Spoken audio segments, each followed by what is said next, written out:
Let me see if I've tweeted out the link. It's the first time I've done this, so apologies if fuck this up.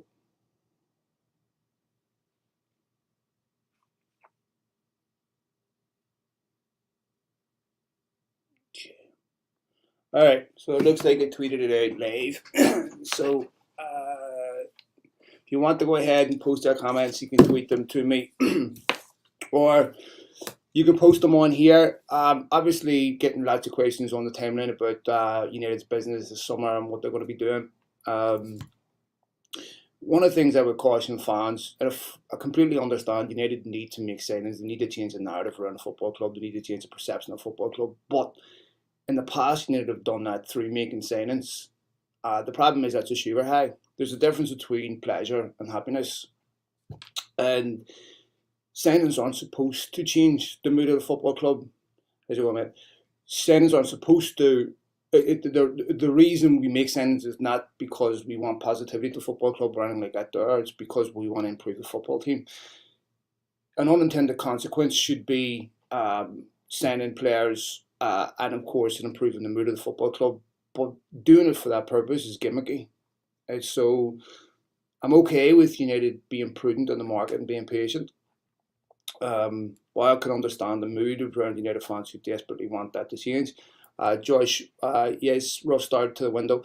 We say it's a rough start to the window. One of the things I want to pick up on is we talk a lot about United being involved in sagas, and that's true. They are involved in sagas, there's no doubt about that. But they seem so much worse because every iota is covered forensically ad nauseum. When other clubs run for players, every step of the process isn't covered.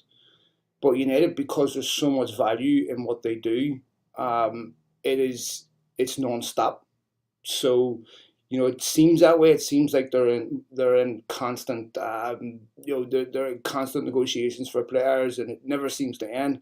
It's only because United, more than any other football club, have this, are covered forensically when it comes to the market. Because I was saying in the thing earlier, one of the biggest challenges Ten Hag's going to have is changing the mood at the football club.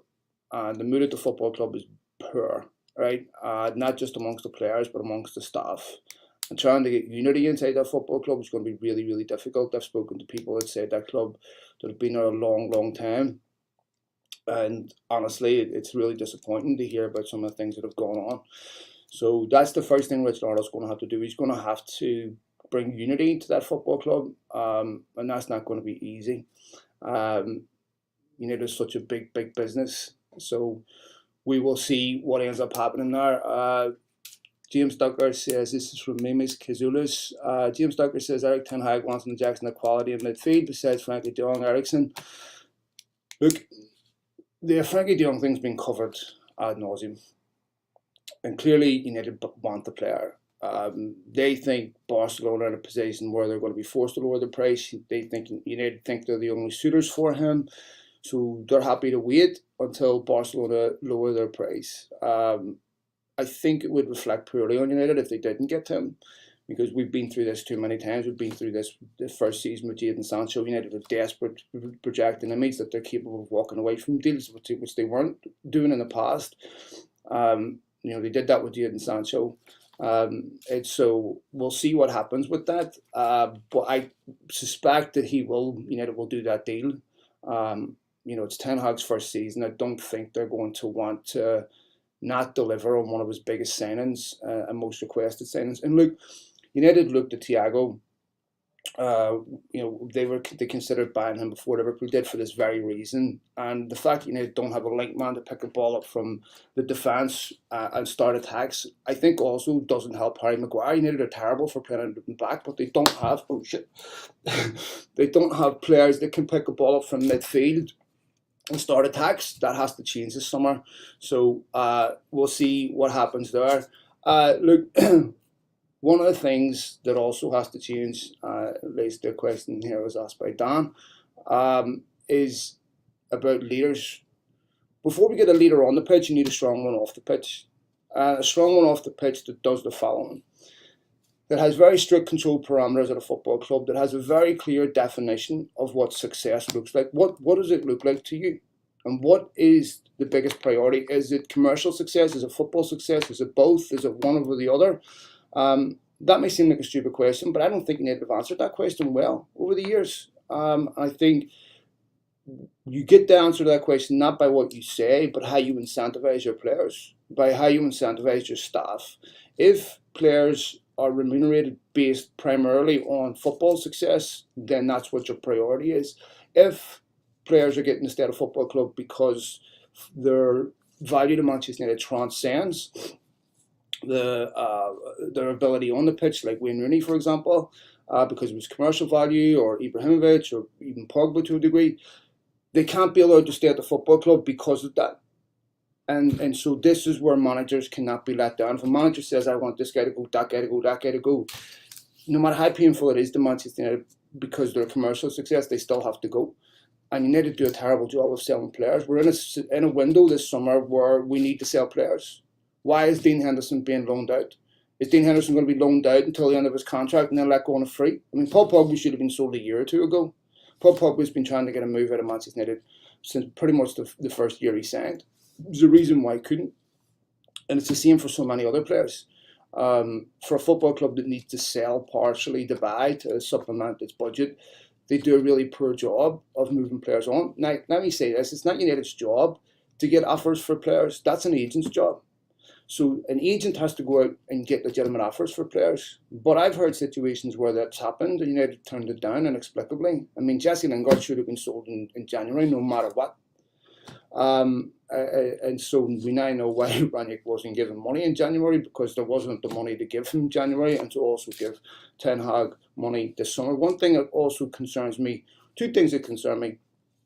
One, there's a lot of new people at Manchester United in key important positions. They're inexperienced, and this is not the time for inexperience in the transfer market. I have concerns about that. If you go back to Woodward's first season at United, it was unmitigated disaster in the transfer window. They can't afford that.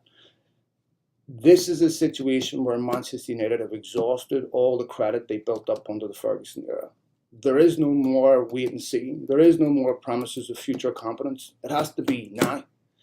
And so if United don't deliver now on the promises that they've been made, because, listen, Manchester United in a convalescent position, United have to show competence, not just to you and me, but to potential sponsors, to commercial partners. And the only way the Glazers aren't selling is if they think there's an imminent cash injection. That's why when you hear Florentino Perez say no one left the Super League, I have my concerns about what is it that would make them stay.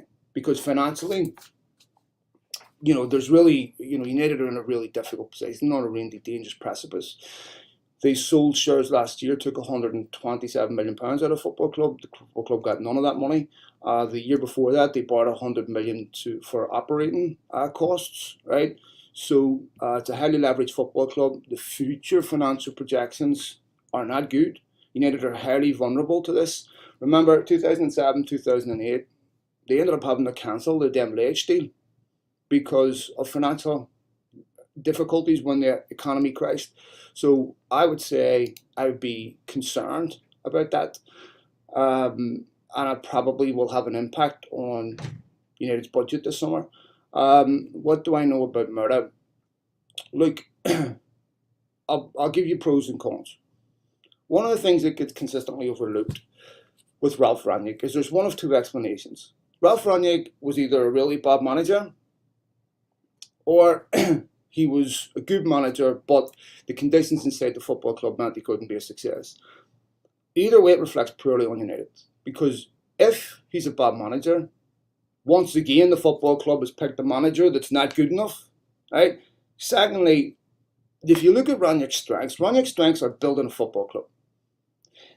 So why did you get rid of a guy who was doing exactly what his strengths are, telling you how to run a football club? See, this is the thing. Everything United are doing now, they've heard for years. So they were told to put a director of football structure in place for years. They ignored it. One thing, Rangnick wasn't sacked for what he said. He was sacked because not because United don't want to hear what he has to say. It's because they don't want you to hear what he has to say.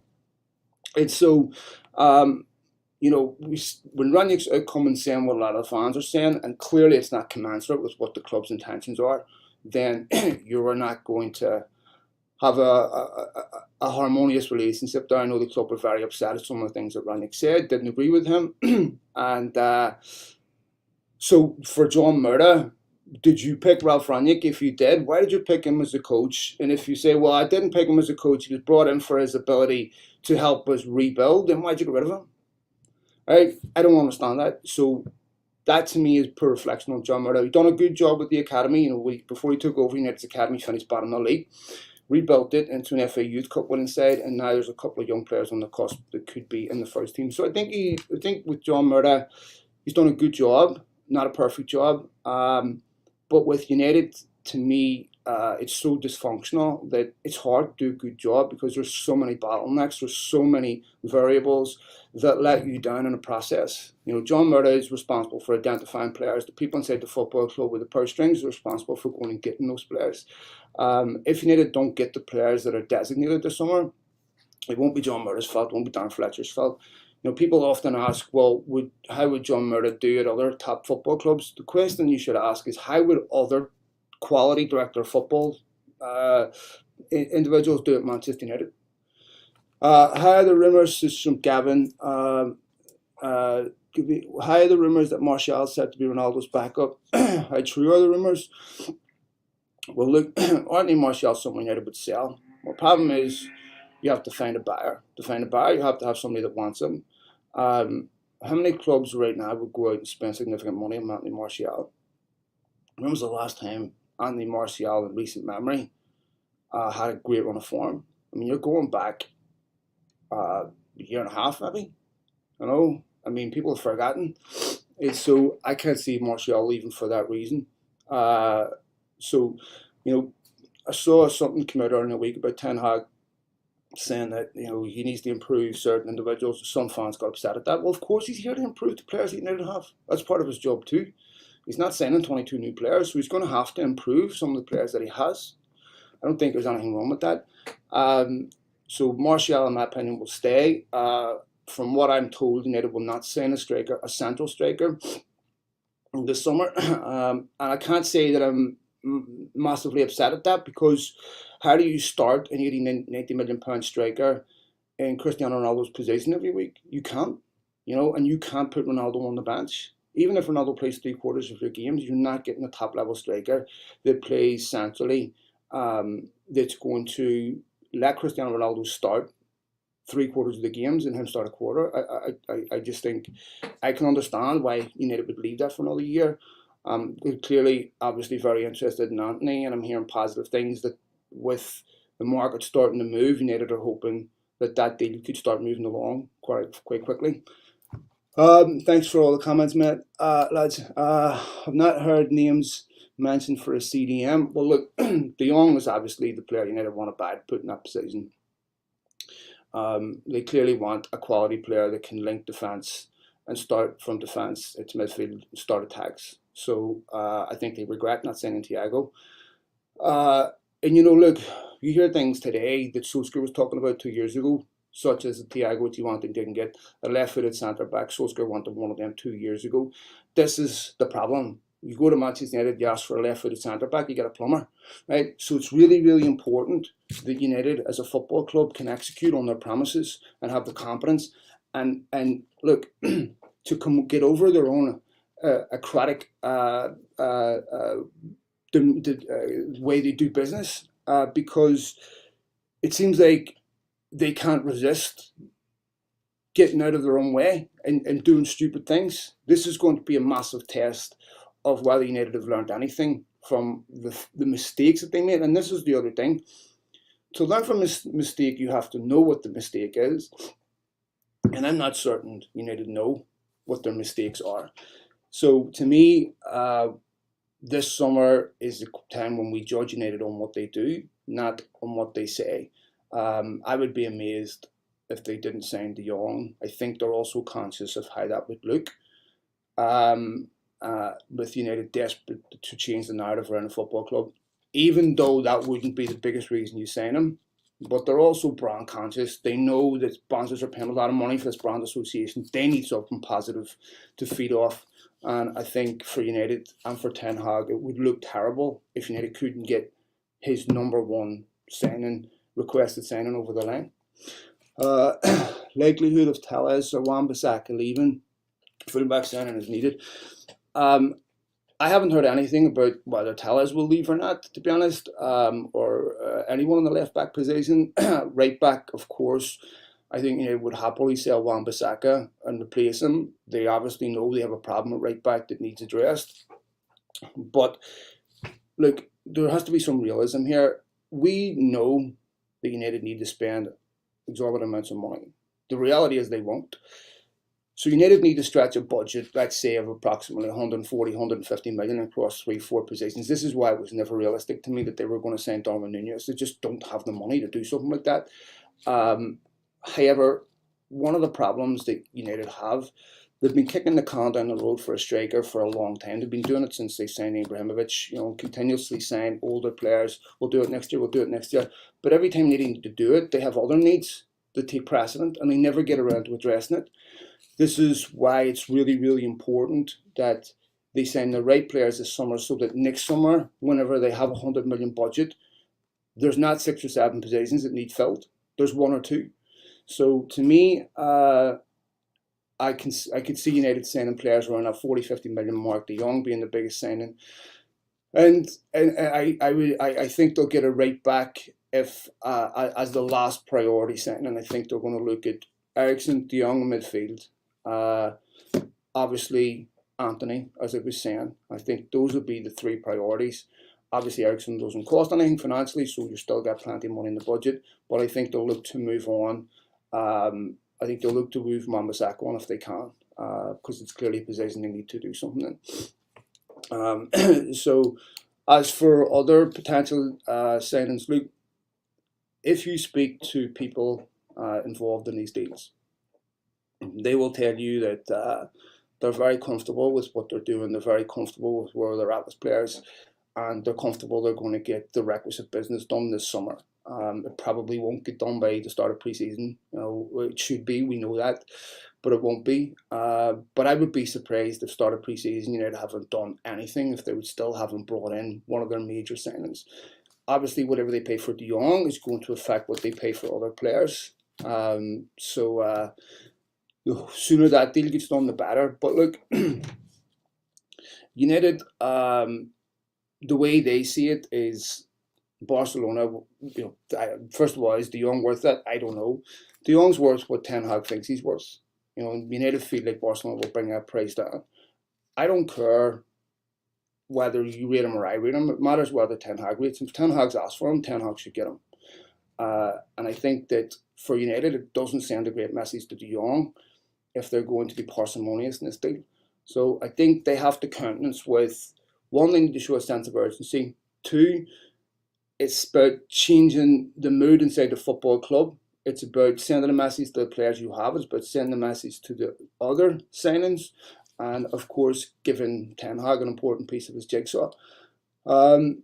Thanks for all of you folks for all your downloads, likes, retweets, follows. For those of you who are just finding me, I'm a big proponent of mental health, so I hope you're all well.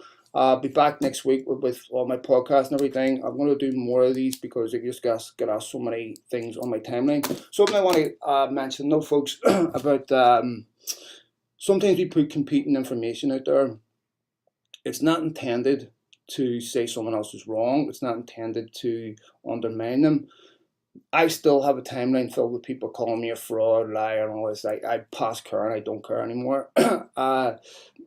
Just try to understand, folks, a couple of things. 1, transfer information is fluid, right? So it's constantly changing. 2, there's multiple different perspectives in a deal who brief differently, right?